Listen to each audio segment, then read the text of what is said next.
नदी में पलाश का एक पत्ता तैरता हुआ आ रहा था।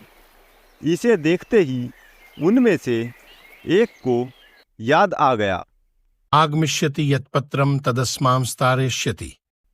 अर्थात जो पत्ता तैरता हुआ आएगा वही हमारा उद्धार करेगा। उद्धार की इच्छा से वह मूर्ख पंडित पत्ते पर लेट गया। पत्ता पानी में डूब गया तो वह भी डूबने लगा।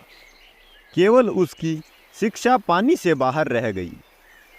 इसी तरह बहते बहते जब वह मूर्ख पंडित दूसरे पंडित के पास पहुंचा तो उसे एक और शास्त्र का वाक्य याद आ गया, सर्वनाशे समुत्पन्ने अर्धम त्यजति पंडितः।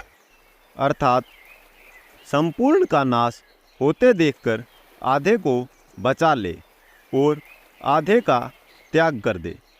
यह याद आते ही उसने बहते हुए पूरे आदमी का आधा भाग बचाने के लिए उसकी शिखा पकड़कर गर्दन काट दी।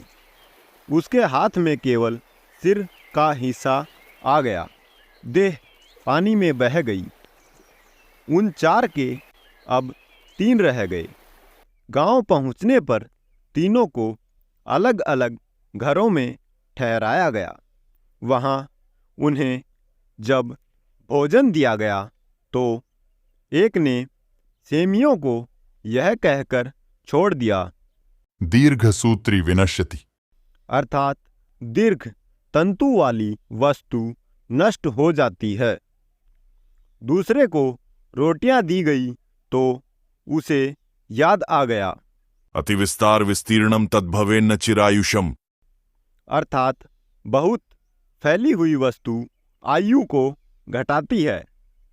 तीसरे को छिद्र वाली वटिका दी गई तो उसे याद आ गया, छिद्रेष्वनर्था बहुली भवन्त्य, अर्थात छिद्र वाली वस्तु में बहुत अनर्थ होते हैं। परिणाम यह हुआ कि तीनों की जग हंसाई हुई और तीनों भूखे भी रहे।